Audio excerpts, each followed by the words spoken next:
नमस्कार, आदाब। मैं हूं आप सबकी होस्ट और दोस्त अंजलि तारक मेहता और आप सबका स्वागत करती हूं आपके मनपसंद शो में, जिसको आप देखते हैं बार बार और कहते हैं हर बार, वाह वाह क्या बात है। आज हम सब मिलकर तहे दिल से स्वागत करते हैं मेरे आचार्य श्री का, श्रीमान शैलेश लोढ़ा का।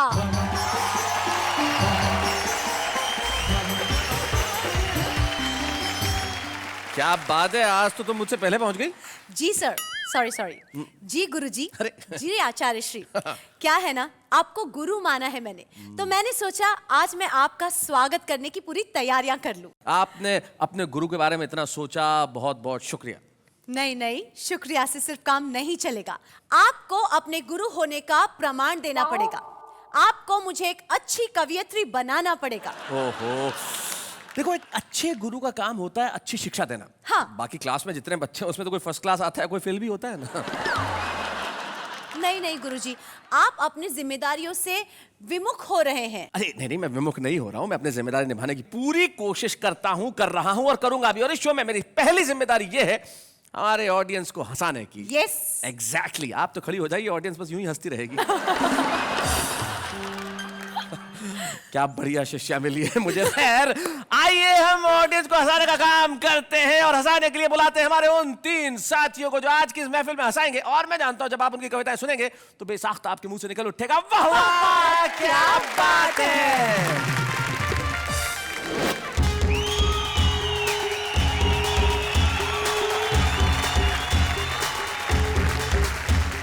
पड़ोसी का गुस्सा देखकर शेर सिंह विनम्रता से बोले, सर थाने में बिल्कुल भी मत जाइए। थाने में बिल्कुल भी मत जाइए, समस्या को यही सुलझाइए। आप मुझसे इसलिए नाराज है क्योंकि मैंने आपकी पत्नी पर गोली चलाई। आप अपने गुस्से को पूरी तरह उतार दीजिए। यदि बदला ही लेना है तो मेरी पत्नी को गोली मार दीजिए। पहले इरादे, फिर वादे, फिर हाव भाव से। हाँ। आजकल प्यार ये हो गया है जी। वह उसे डेटिंग पे ले गया बड़े चाव से और बीच समंदर ले जाकर किया प्यार का इजहार। आई लव यू कह दे वरना उतर जा मेरी नाव से। इस बार सोच लेना, हम चुप नहीं रहेंगे। जो कुछ को हमको कहना वो जोर से कहेंगे। कुर्सी कार कोठी सब है तुम्हारे लिए। भारत की भोली जनता जिए तो कैसे जिए। सारे जहां से अच्छा हिंदुस्तान तुम्हारा। तुम संतरी हो इसके, ये संतरा तुम्हारा।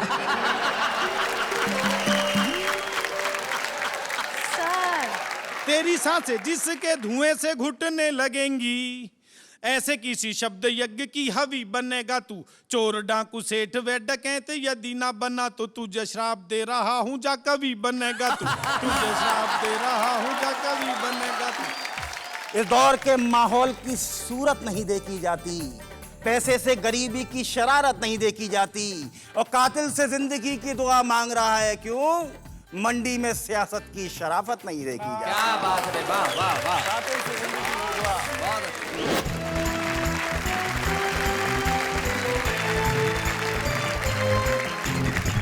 आइए मिलकर एक बार कहते हैं, वाह वाह क्या बात है।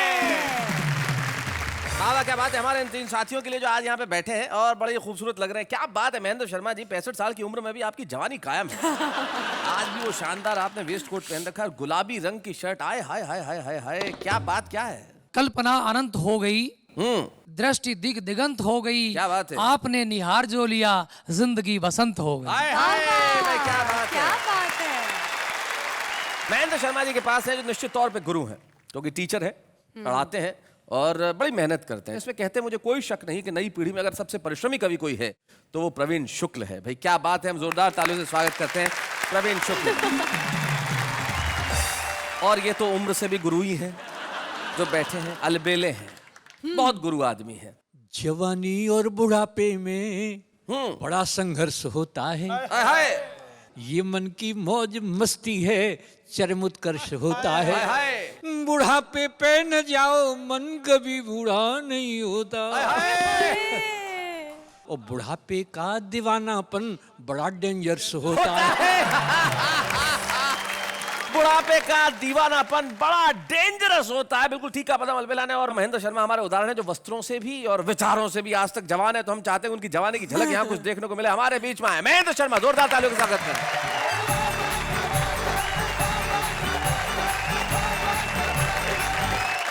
चार पंक्तियों से बात प्रारंभ करना चाहता हूँ जी। कोई कह रहा था लड़का कि तेरी जुदाई में नींद नहीं आती, हाँ। चैन खोता है, दिल रोता है। अच्छा। लड़की बोली डॉक्टर से चेक करा ले, डेंगू बुखार में ऐसा ही होता है। जब वो गाने चलते थे, चुपके से दिल दे दे वरना शोर मच जाएगा, हाँ।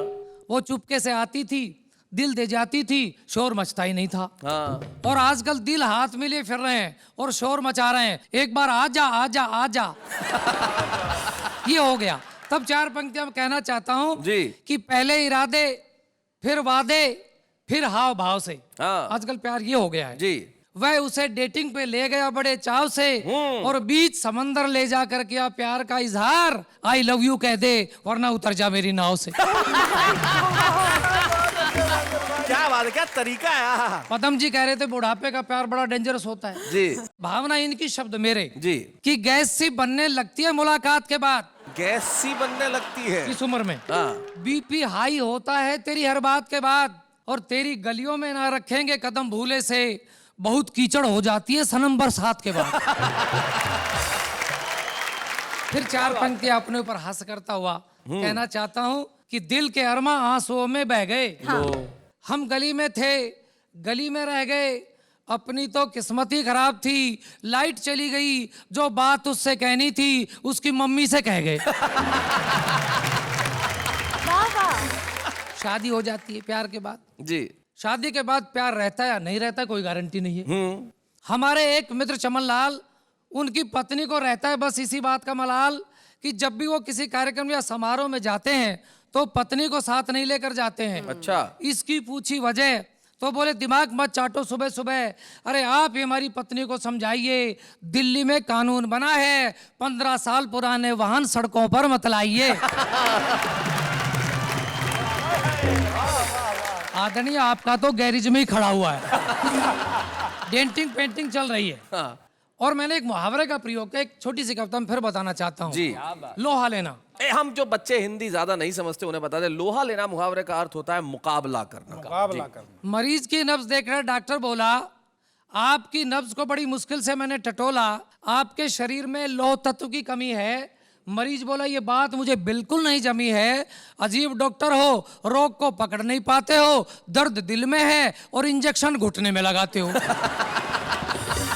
इस बात की पक्की गवाही दे रहा हूं, अरे शरीर में लोहे की कमी कैसे हो सकती है, हर रोज पत्नी से लोहा ले रहा हूं। बहुत अच्छे। मेरे 4 साले हैं। अच्छा। 3 तो अभी घर से निकाले हैं। अच्छा। चौथा टिका हुआ है। हाँ। पत्नी से कहा मैंने इसे निपटाओ, वो बोली यहीं रहेगा। दोनों में तर्क वितर्क हुआ। फूल और कांटे के माध्यम से बात कहना चाहता हूँ जी। जी। कि जब भी मेरा साला घर आता है बड़ा मजा आता है, आटे का कनस्तर 2 दिन में टन बोल जाता है। अच्छा। ऊपर से पत्नी कहती है आपकी शर्म करता है, 2 रोटी कम ही चढ़ता है। आहा।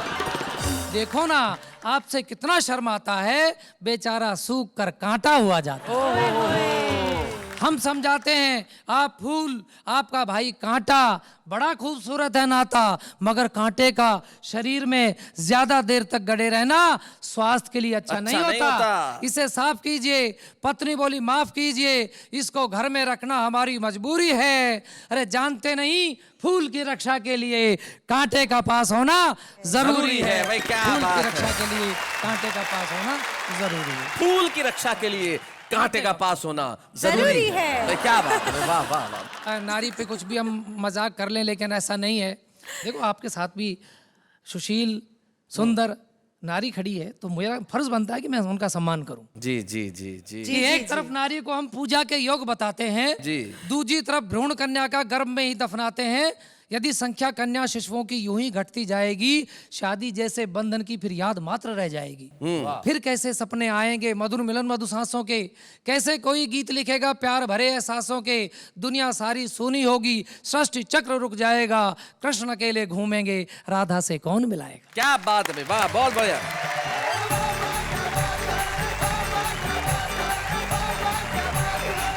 बहुत बढ़िया महेंद्र भाई, बहुत सही कहा आपने। इन दिनों स्थिति ऐसी हो गई है, मोहब्बत की भी, जमाने की भी, लेकिन आपने जो उस पर व्यंग किया और आपने जो अपनी हंसी की बातों से हम सबको हंसाया, उसके लिए हम आपके बेहद आभारी हैं कि आप यहाँ तक आए। महेंद्र शर्मा जी, अपनी कविताएं सुनाइए। एक शायर का शेर याद आ जाता है, वो कहते हैं कि जब तक बिका न था कोई पूछता न था, तुमने मुझे खरीद के अनमोल कर दिया। वाह वाह, क्या बात है। एक ऐसे ही मोती हमारे बीच में है जो अनमोल है, जिनका नाम पदम अलबेला है, जो कहते हैं कि बुढ़ापे का जो इश्क बड़ा डेंजरस होता है। और क्या क्या होता है ये अलबेला जी से सुन ले तो कुछ बात हो। पदम अलबेला जी आइए जरा।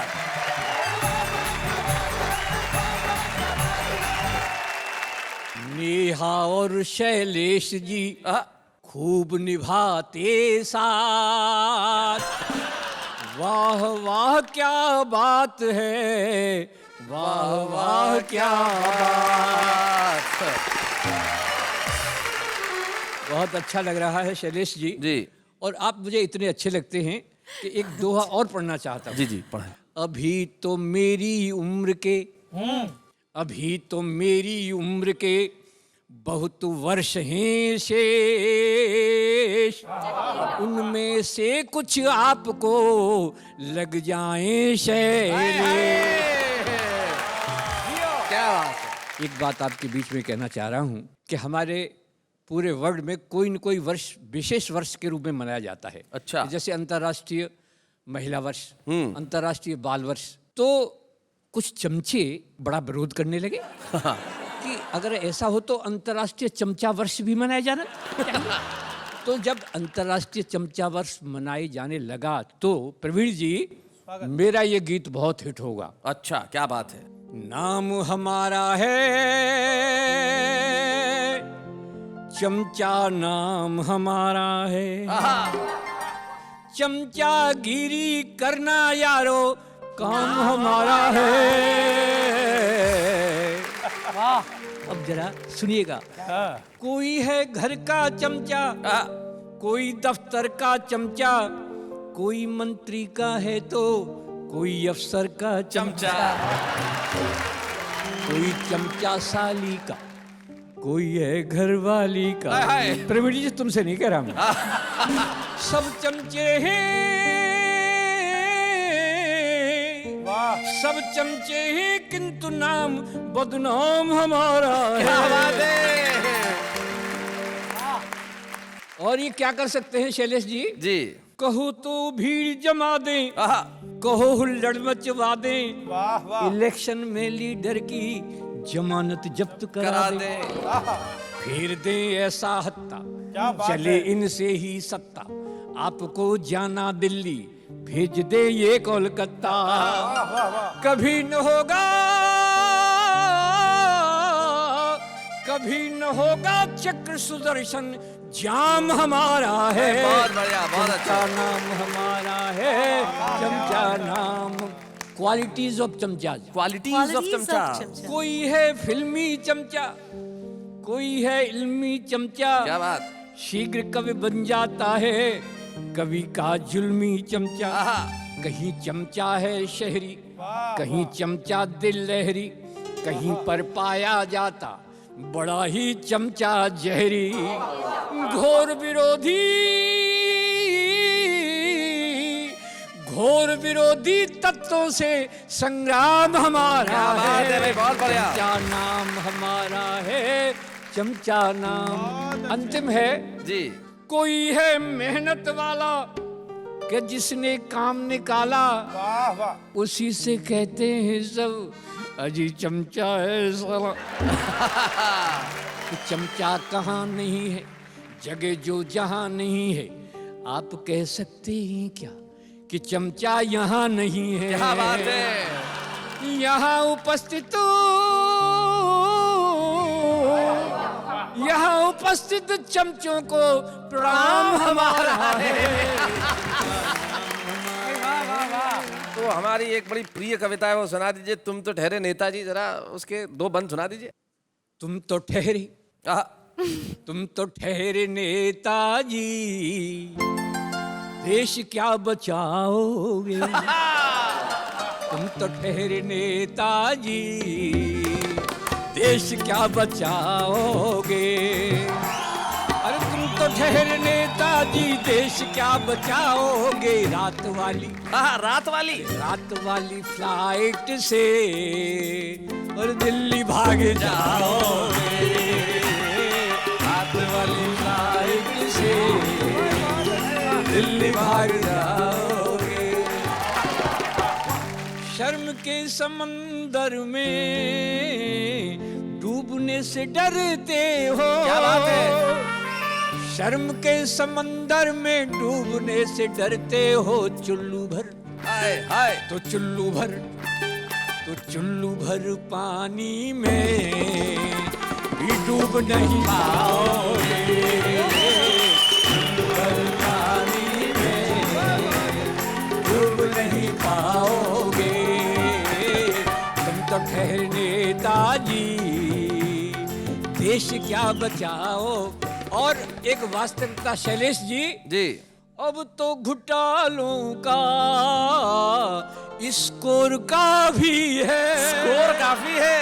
अब तो घोटालों का स्कोर काफी है। और क्या, अरे और क्या, अरे और क्या घोटालों की सेंचुरी बनाओगे, और क्या घोटालों की सेंचुरी बनाओगे।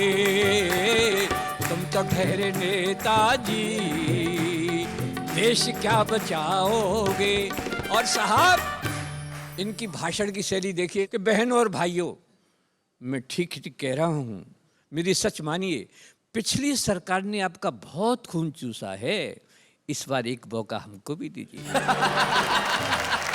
कि अपने भाषणों में भी क्या कमाल करते हो, अपने भाषणों में भी क्या कमाल करते हो। रैलियों की, अरे रैलियों की, अरे रैलियों की थैलियों से और कितना कमाओगे। और साहब शैलेश जी क्या कहना चाह रहा हूं जी कि अब तो सीबीआई के हाथ बड़े लंबे हैं, अब तो सीबीआई के हाथ बड़े लंबे हैं। जेल चले, अरे जेल चले, जेल चले जाओगे तो बहुत याद आओगे, जेल चले जाओगे तो बहुत याद आओगे। और अंतिम सुन लीजिएगा, बहुत अच्छे कि अब के वोट मांगने जो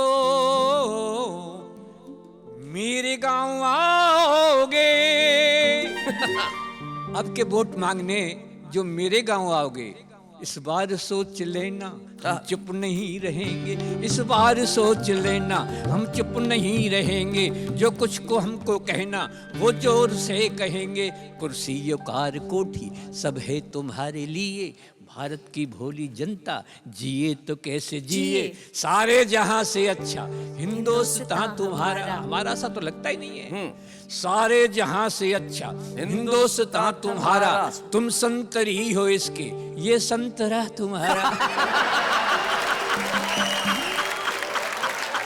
सर वाह वाह, क्या बात है। सारे जहां से अच्छा हिंदुस्तान तुम्हारा, तुम संतरी हो इसके ये संतरा तुम्हारा। छोड़ो जी अब तो छोड़ो, इतना नहीं निचोड़ो। बहुत क्या बात है। One more. छोड़ो जी अब तो छोड़ो, इतना नहीं निचोड़ो। हो राष्ट्रभाषा हिंदी तुम कहते डोलते हो, बच्चों के साथ घर में अंग्रेजी बोलते हो, बच्चों के साथ घर में अंग्रेजी बोलते हो। मौसम है घोटालों का, परिवेश घोटालों का, सब आप जानते हैं ये देश घोटालों का। ये द्वेष जातियों का अक्सर बढ़ाया तुमने, ये द्वेष जातियों का अक्सर बढ़ाया तुमने, और हिंदू और मुसलमान को अक्सर लड़ाया तुमने, हिंदू और मुसलमान को अक्सर लड़ाया तुमने।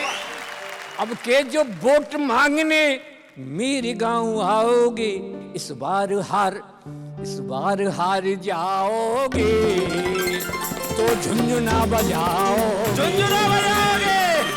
हार जाओगे तो झुंझुना बजाओ।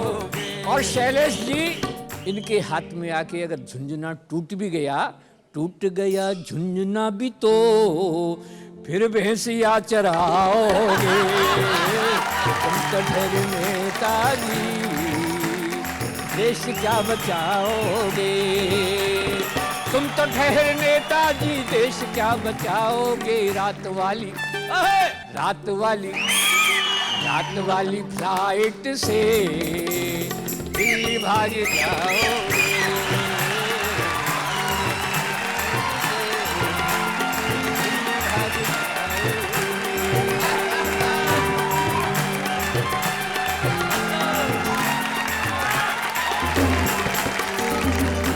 इस कविता के बाद न ज्यादा कुछ कहने को है न ज्यादा कुछ सुनने को है, कमाल कर दिया पनम अलवेला जी। आपने कविता सुना, यहाँ बड़े प्रवीण है अपने काम में, और हमारे पास भी एक प्रवीण है जो अद्भुत है, अनुपम है, अद्वितीय है अपने छंदों से। वो आपको हंसाने के लिए तैयार है। क्या आप ताली बजाने के लिए तैयार है? प्रवीण शुक्ल।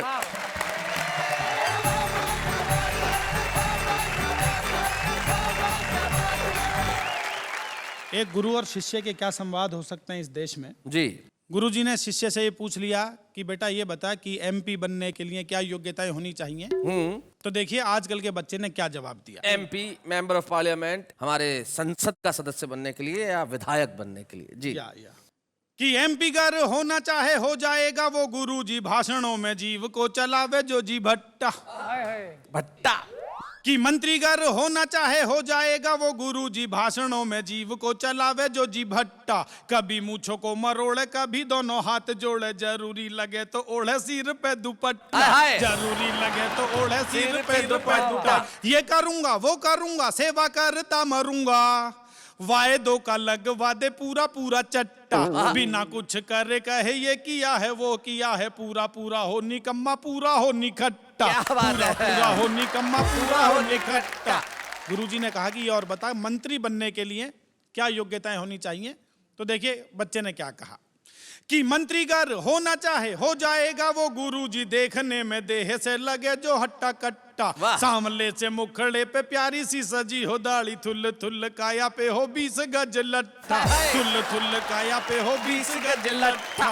झूठा जो वकील होवे, उड़ने में चील होवे, गिद्ध की तरह छीने मार के झपट्टा, लड़ने में लट्ठ होवे, बुद्धि से अनट्ठ होवे, 4 दिन में बिठा दे भारत का भट्टा, 4 दिन में बिठा दे भारत का भट्टा। गुरुजी को लगा बच्चा तो बहुत ही इंटेलिजेंट है, समथिंग डिफरेंट है। तो गुरुजी ने जो कहा उस बच्चे से जी उसको मैंने छंद में लिखा है। क्या कहा भैया? कि उत्तरों को सुनकर गुरुजी ने कहा, प्यारे डाकू छवि राम सिंह की छवि बनेगा तू। आग को उगल कर रात दिन जल कर, रोशनी बिखेरता हुआ रवि बनेगा तू। तेरी सांसें जिसके धुएं से घुटने लगेंगी, ऐसे किसी शब्द यज्ञ की हवी बनेगा तू। चोर डाकू सेठ व डकैत यदि ना बना तो तुझे श्राप दे रहा हूँ जा कवि बनेगा तू, तुझे श्राप दे रहा हूँ जा कवि बनेगा तू, तुझे श्राप दे रहा हूँ। तो गुरुजी का श्राप का मारा हुआ वो बच्चा मैं ही हूँ। और मैंने फिर बहुत सारे एक्सपेरिमेंट किए जी। एक ऐसी कविता लिखी, उसमें पहली पंक्ति जहाँ समाप्त होती है, दूसरी पंक्ति वहीं से प्रारंभ होगी, दूसरी पंक्ति जहाँ समाप्त होती है, तीसरी पंक्ति वहीं से प्रारंभ होगी। इसको हिंदी छंदों की भाषा में सिंहावलोकन छंद कहा जाता है। शेर जब पीछे मुड़ के देखता है तो सिंह का जब अवलोकन अपने शरीर की तरह होता है। ये भाषा में भी होता है कि पंक्ति है, पंक्ति का जो आखिरी शब्द है फिर से वो पहला शब्द बन जाता है। तो वो सिंहावलोकन छंद की कविता है जी, जो आप सुनाए। कि गद्दी के कारण देश हुआ रद्दी हुआ है पूरा ही ढांचा, ढांचे में बगुलों ने मछली को फांसा, फांसे हैं मुंह सब दीन दुखी जन के पसीने से ढेर लगे धन से खनकती है लीडरों की गगरी से बनती है सोने की नगरी में खन के है पैसे से रचते हैं खेल चाहे जैसे कि रचते हैं चौपट राजा का फिर भी बजता न बाजा है डंडा निर्धन जन पर कोई दोष नहीं इनके सिर पर रखते हैं गांधी की टोपी ने हिंसा की आरजू न सौंपी ना कोई भी आदत भद्दे करम से क्यों मिल रही गद्दी। क्या बात है भाई, वाह वाह वाह वाह, बहुत बड़ी बात है। एक शुद्ध संबोधनों की कविता सुनिएगा, स्वागत। जिसका शीर्षक है भूतपूर्व प्रेमी वर्तमान पति, शादी के बाद में पति की दुर्गति। दुर्गति हुई तो उसने कैसे कैसे संबोधन दिए अपनी श्रीमती जी को। जी। तू टूटा हुआ ट्रैक्टर थी, मैं तुझको कार समझ बैठा, जिसने बेड़ा ही गर्क किया उसको उद्धार समझ बैठा। मैं समझ रहा था तू तो निर्मल निर्झर पावन गंगा है, पर जिसने मेरे घर को फूंका तू तो वही पतंगा है। कर्कश कपटी कहकर मुझ पर आरोप लगाती रहती है, खाली ठलुआ पाजी नालायक मुझे बताती रहती है। मेरी अच्छी खासी किस्मत को तूने आकर फोड़ दिया, मैं छड़ा कुआरा अच्छा था तूने आकुनबा जोड़ दिया। क्या बात है। चुन्नू मुन्नू रीटू पीटू टीटू का मुझे प्रसाद दिया, बच्चों की इस फुलवारी को तुमने पूरा ही खाद दिया। बच्चे जब से देखे मुझको दिन में तारे दिख गए, हम दूध पिलाना गोद खिलाना नाक पहुंचना सीख गए। फीस जमा करने वाली लाइन में अक्सर लगता हूँ, मैं जगता जगता सोता हूँ, मैं सोता सोता जगता हूँ। मेरी पतलून शर्ट का तूने आकर कुर्ता बना दिया, जो हलवा पूरी खाता था उसका ही भुर्ता बना दिया। मकड़ी की तरह से मुझ पर तू जाल पूरती रहती है, जैसे कच्चा खा जाएगी तू मुझे घूरती रहती है। तेरी माँ कहती थी तू तो मेरे चरणों की दासी है, पर मुझको लगता है तू तो मेरे प्राणों की प्यासी है। मैं बहुत बढ़िया।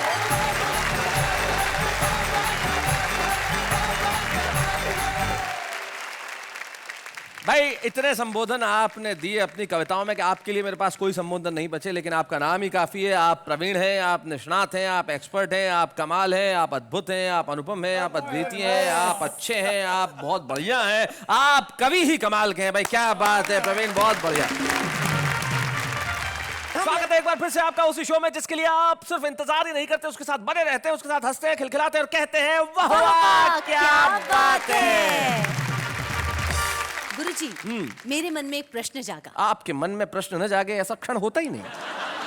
गुरुजी आप ये बताइए, क्या आपने अपने गुरु की कभी क्लास ली है, यानी अपने गुरु के साथ कोई मस्ती या कोई सबक सिखाया है उनको? मतलब आप क्या चाहती हैं कि मैं आपको ऐसा कोई गुर सिखाऊं कि आप मुझे सबक सिखाएं? नहीं नहीं, मतलब बताइए ना प्लीज। भाई मैंने तो नहीं, लेकिन मेरे एक दोस्त ने बड़ा कमाल किया था।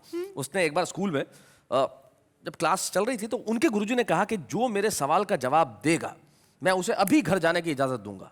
ये सुनते ही मेरे दोस्त ने अपना बस्ता खिड़की से बाहर फेंक दिया। गुरुजी ने पूछा किसने फेंका? वो दौड़ के लाया, सर मैंने फेंका, मैंने सवाल का जवाब दिया, घर भेजो अब। बड़े कमाल के आपके दोस्त। अरे मेरे दोस्त तो कमाल के हैं, ऐसे ऐसे गुर आते हैं मेरे दोस्तों को जिसकी। एक हमारे दोस्त और हैं, उनका एक गुर बड़ा कमाल का है, जब देखो भिड़ते रहते हैं। भिड़ते रहते हैं? जी, बच्चों तक से भिड़ जाते हैं। Should I guess or you're telling me? आप कोशिश कीजिए, कौन हो सकते हैं वो? भिड़ते रहते हैं, भिड़ जाते हैं, और खास तौर पे बच्चों से भिड़ते हैं। खास तौर पे बच्चों से भिड़ते हैं। उन्हें ट्यूशन भी पढ़ाते हैं, उन्हें ट्यूशन भी पढ़ाते हैं। कभी कभी अचार की डिलीवरी भी करते हैं। गुरुजी आंसर यहाँ तक है, बस हेल्प कर दीजिए, बाहर आ जाए। हाँ, यही तो गुरु होता है, सब हिंट दे देता है और उसके बाद उत्तर स्वयं बताता है। तो मैं बताता हूँ, आ रहे हैं हमारे स्पेशल गेस्ट तारक मेहता का उल्टा चश्मा के भिड़े यानी कि मंदार चंद्रकर।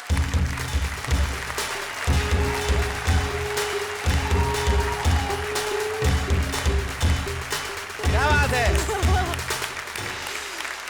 तो भाई भिड़े साहब, आपने नृत्य तो बहुत अच्छा किया, क्या बढ़िया ढोल पे आप नाचे, लेकिन सुनाने क्या वाले? बड़ी मुश्किल से, मतलब मैंने 2 रात जाके किताबें मतलब नोटबुक मेरी मतलब भरी हुई थी। मैं सोच रहा था कि मैं क्या लिखूं, लेकिन मैंने बहुत मुश्किल से एक कविता लिखी है। अच्छा। बस मैं वही सुनाने जा रहा हूँ। क्या बात है भाई, तालियां। मैं कविता सुना रहा हूं। हमारे पड़ोसी शेर सिंह, अच्छा, हमारे पड़ोसी शेर सिंह निशानेबाज अचूक कंधे पर हमेशा टांगे रहते थे अपनी दुनाली बंदूक। एक दिन नाल साफ करते करते, बंदूक की नाल जो होती है, जी। एक दिन नाल साफ करते करते अचानक बंदूक से गोली चल गई, और चली हुई गोली पड़ोसी की पत्नी के बिल्कुल पास से निकल गई।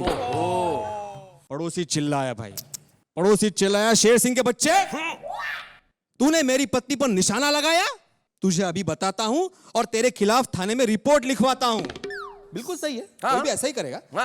पड़ोसी का गुस्सा देखकर शेर सिंह विनम्रता से बोले, सर थाने में बिल्कुल भी मत जाइए, थाने में बिल्कुल भी मत जाइए, समस्या को यही सुलझाइए। आप मुझसे इसलिए नाराज है क्योंकि मैंने आपकी पत्नी पर गोली चलाई। अच्छा। आप अपना गुस्से को पूरी तरह उतार दीजिए। हम्म। यदि बदला ही लेना है तो मेरी पत्नी को गोली मार दीजिए। तो वैसे बाय द वे किसकी कविता है ये? अभी आप कवि से पूछ रहे कविता किसकी है? आप ओहो पीरे कमाल है आप भाई, भी। क्या मैं बात है। कवि से पूछ चुका हूँ, इसीलिए बता रहा हूँ और आपसे पूछ रहा हूँ कि किसकी कविता है। अब, यही मेरी समझ लीजिए। अभी क्या हम मेरी ही समझ लीजिए। शिक्षक बन के पर्ची काटना अच्छी मेरी बात नहीं आपने है। प्रवीण शुक्ल का नाम सुना है? हाँ, वो कविता पढ़ने के बाद नीचे ये मतलब वो प्रवीण शुक्ला जी की ही कविता है। हाँ, प्रवीण शुक्ल। आप शायद जानते नहीं हो प्रवीण शुक्ल। नहीं, ये मतलब ये जो मैंने तीन लोग नाम बैठे पढ़ा हैं, है। हाँ जी। उनमें जो सबसे बीच में जो वो बैठे हुए हैं ये अच्छा ये है। ये ओ हो बहुत बहुत बहुत बहुत thank you very much. Thank you Praveen ji, thank you. आज तो आपने हमारी लाज रख ली, वरना मैं सोच रहा था कि मैं आज आके नहीं, इन्होंने तो आपकी लाज रख ली, आपने इनकी उतार दी। नहीं भाई इनकी कविता आपने पढ़ी और इनकी एक पुस्तक है, उसमें पेज नंबर 78 पे ये कविता है। बिल्कुल, क्या मेमोरी है, वाह वाह ये वाह। तो मैं पढ़ चुका था, इसलिए आपने वो किताब खरीदी थी? बिल्कुल, मतलब मैंने मांग के ली थी, खरीदी तो नहीं थी, लेकिन मैं खरीद लूंगा, जरूर खरीद लूंगा। और इनकी कविता है, हमारी कविता एक ही बात है, हम लोग एक ही तो है ना? ये पहला हमने ऐसा टीचर देखा जो कविता की किताब खरीद के समझता है कि उसने कवि को खरीद लिया है। वो तो मजाक की बात है, मतलब मेरी बात हो गई थी इनसे पहले ही। इनसे तो- पहले हो गई हाँ, थी। बिल्कुल। प्रवीण जी आपने इजाजत दे दी थी ना? इजाजत है, क्योंकि भिड़े जी से भिड़ने की हिम्मत कोई कर नहीं सकता अरे, है, जी, हाँ। वरना मेरा भी हाल वही होता जो तारक मेहता में बच्चों का हो रहा है।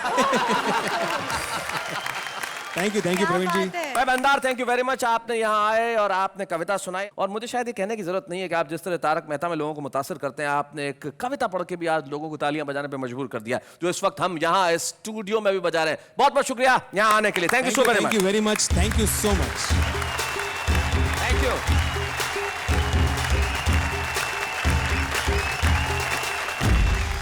गुरुजी, जी कभी ऐसा भी होता होगा कि कोई शिष्या अपने गुरु से आगे निकल जाती होगी? लेकिन आपके केस में ऐसा होना थोड़ा मुश्किल लग रहा है।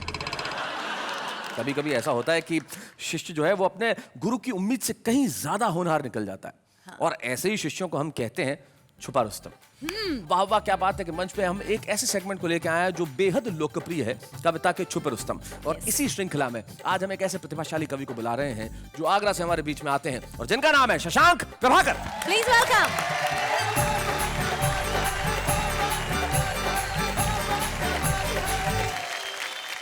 चार पंक्तियां एक हिंदुस्तानी होने के नाते मेरा स्वागत, मन करता है स्वागत, आप स्वागत। लोगों के बीच रखूं कि वो हिंदू हो या मुस्लिम हो, सभी का मान रहता है।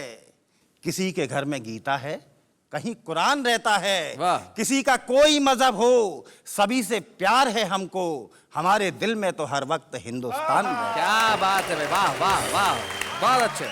चार पंक्तियां आपकी नजर करता हूं जी। कि इस दौर के माहौल की सूरत नहीं देखी जाती। हाँ। ये यात्रा करके आए हम लोग। क्या कहने। इस दौर के माहौल की सूरत नहीं देखी जाती, पैसे से गरीबी की शरारत नहीं देखी जाती, और कातिल से जिंदगी की दुआ मांग रहा है क्यों? मंडी में सियासत की शराफत नहीं देखी जाती। क्या बात है भाई, वाह वाह वाह, कातिल से जिंदगी की दुआ। बहुत अच्छे। क्या राजनीति कहाँ चल के आई, धर्म कहाँ चल के आया, कहाँ हिंदुस्तान को कहाँ होना चाहिए था, कहाँ पर खड़ा है कि चिराग अब तो अंधेरों की जुबां बोलते हैं, लोग चांदी की तराजू में धर्म तोलते हैं। वाह, अजब वक्त का करिश्मा है, बहरे सुनते हैं और गूंगे यहाँ बोलते हैं। क्या बात है भाई, वाह वाह। क्या बात है भैया? ये आपने बिल्कुल ठीक कहा था। मुझे प्रदीप चौबे जी की दो पंक्तियां याद आती है। वो कहते हैं कि राह अंधा दिखा रहा है मुझे, स्वाद गूंगा बता रहा है मुझे, खुद को तबला एक समझने लगा हूं, एक अनाड़ी बजा रहा है मुझे। हालत यही है। चार पंक्तियां नजर जी। करता हूँ। कवियों और साहित्यकारों का क्या फर्ज था इस देश में, क्या किस तरह का आसमान, किस तरह का फलक उनको चाहिए कि हम परिंदों के लिए सारा ये जहान भी है। क्या बात है। हम परिंदों के लिए सारा ये जहान भी है, हमारे दिल में हिंदू भी मुसलमान भी है। हम तो कोशिश ही नहीं करते हैं उड़ने की, मगर हमारी जद में तो ये पूरा आसमान भी है। वाह वाह वाह वाह, क्या बात है शशांक। जब आप सुना रहे थे मुझे एक अपनी पुरानी पुस्तक एक बात तेरी एक बात मेरी की दो पंक्तियां अचानक याद हो आई। एक महंगे रेस्टोरेंट में बैठ के पिज्जा खाता हुआ मैं और बाहर पारदर्शी कांच के भीतर से झांकते हुए दो भूखे बच्चे जिनकी आंखों में सिर्फ एक रोटी की आशा है, क्या ये जिंदगी की परिभाषा है? और आज हमें बड़ी खुशी है कि वाह वाह क्या बात है कि मंच से हम एक ऐसे कवि को सारी दुनिया को सौंपने जा रहे हैं जो कल प्रभाकर बन के चमकेगा। शशांक प्रभाकर को हम एक स्मृति चिन्ह दे रहे हैं। हमारी ओर से जोरदार तालियों से हम स्वागत करें शशांक प्रभाकर।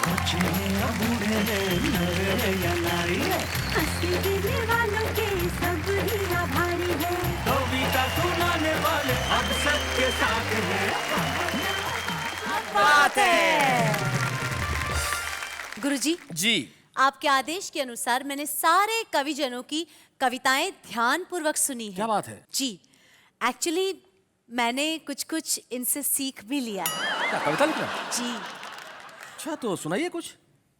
कविता कहना इतना आसान काम नहीं है। ये तो सभी को पता है, आप कविता सुनाइए। नहीं नहीं, ये कविता का ही भाग रूप है। अच्छा। कविता बनाना इतना आसान काम नहीं है। इस काम में एक पल भी जनाब आराम नहीं है। दिमाग पे बहुत जोर पड़ता है, लेकिन क्या करूं, मेरे पास बादाम नहीं है। जी जी जी, आपने कविता तो बहुत बढ़िया सुनाई, बहुत अच्छी थी। धन्यवाद। लेकिन मुझे अफसोस है कि आपके केस में बादाम भी कुछ नहीं कर पाएगी। हाँ हाँ, क्योंकि कुछ कविता ऐसी होती है जो ऐसे ही बनती है। हाँ, आप जिस तरह की कविता लिखती हैं उस तरह की कविता हमारे जो आम इंसान है वो बड़े बढ़िया ढंग से लिखते हैं। जरा सुनते हैं उनसे वो क्या कहते हैं। ए नमक खराब मोबाइल, अब मैं समझा तेरी कानाफूसी, माल मेरा खाता है और करता है मेरी बीबी के लिए जासूसी। मेरा फोन आया, मुंह पे आई स्माइल, फोन उठाकर मैंने पूछा क्या खत्म हो गई वो फाइल। तारों में अकेला चांद जगमगाता है, कांटों से घबराना मत मेरे दोस्त, क्योंकि कांटों में ही अकेला गुलाब मुस्कुराता है। दोस्ती नाम है सुख दुख की कहानी का, दोस्ती नाम है सदा मुस्कुराने का, ये कोई पल भर की पहचान नहीं, दोस्ती नाम है सदा साथ निभाने का। कपड़े हैं सिलवाना तो ढूंढ लो दर्जी, कपड़े हैं सिलवाना तो ढूंढ लो दर्जी, अगर ऐसे ही घूमना हो तो आपकी मर्जी। माना कि हर समंदर गहरा नहीं होता, हर हीरा चमकदार नहीं होता, जरा संभल के प्यार करना दोस्तों, हर हसीन चेहरा वफादार नहीं होता। मेरे दोस्त, मोहब्बत की राहों में सिर्फ दर्द मिलेगा, क्यों नहीं खोल देता एक दवाखाना, धंधा अच्छा चलेगा।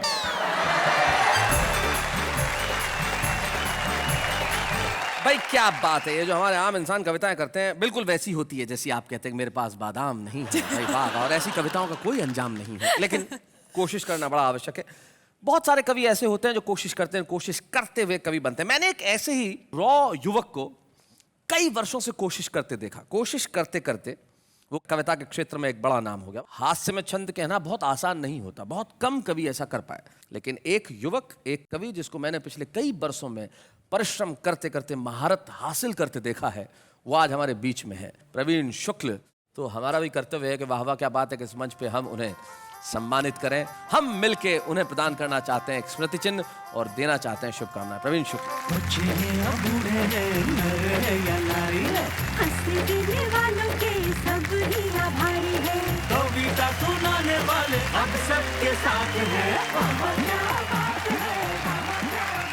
जैसा कि परंपरा है कि जिसका हम सम्मान करते हैं उसके परिवार का कोई ना कोई सदस्य यहाँ उपस्थित होता है, और हमें बड़ी खुशी है कि संजना भाभी आज यहाँ उपस्थित हैं, और साथ में प्रवीण के जीजा आदेश शर्मा भी, हम चाहते हैं दोनों यहाँ पे आए। स्वागत है संजना आपका और आदेश जी आपका भी। क्या बात है, नमस्ते। कैसी हैं? बहुत अच्छे। इतने कवि सम्मेलन में जाते हैं प्रवीण, जब कवि सम्मेलन में जाते हैं कैसा क्या महसूस होता है आपको? जब कवि सम्मेलन में जाते हैं तो दिखाते हैं मुझे अंगूठा, मैं भी कहती हूँ जाओ जाओ, तो मुझसे 2-4 दिन के लिए मेरा पीछा छूटा। 2-4 दिन के लिए पीछा छोड़ के जाओ। मैं बहुत अच्छे। घर में भी क्या आपको कविताएं सुननी पड़ती हैं इनसे? दुनिया भर में जो भी कुछ सुना के आते हैं वो सबको सुनाते हैं, लेकिन घर में आके तो मेरी सुननी पड़ती है। हमारे साथ आपके जीजा जी भी, आदेश जी, आप कुछ कहना चाहेंगे? परवीन जी के अंदर बहुत ही बेहतर क्वालिटीज़ हैं, और उन सारी क्वालिटीज़ में एक बहुत खास बात यह है, वो है इनकी पॉजिटिव नेचर। क्या बात है। और उसी पॉजिटिव नेचर को ध्यान में रखते हुए मैंने इनके लिए 4 पंक्ति लिखी हैं। अरे वाह, सुनाइए। बी पॉजिटिव, इनकी नेचर भी पॉजिटिव, आए जो इनके पास, मिल जाए जो इनका साथ, हो जाए वो भी पॉजिटिव, हो जाए वो भी पॉजिटिव। क्या बात है। और मेरी शिष्या कुछ कहना चाहती है। हाँ, मैं कब से कहना चाहती हूँ कि गुरुजी, आचार्य श्री जी, आप इतना ज्ञान देते हैं मुझे, सौभाग्य है हमारा। आप गुरुदक्षिणा में क्या लेना चाहेंगे? गुरु दक्षिणा में मैं सिर्फ इतना कहूंगा, एक शेर जो सिर्फ आपसे नहीं सारी दुनिया से कहूंगा कि जिंदगी में हंसी बड़ी जरूरी है। तो सिर्फ किसी शायर का एक शेर मुझे याद आता है कि उदासी के चेहरे पढ़ा मत करो और गजल आंसुओं से लिखा मत करो। हंसते रहो और कहते रहो वाह वाह क्या बात है।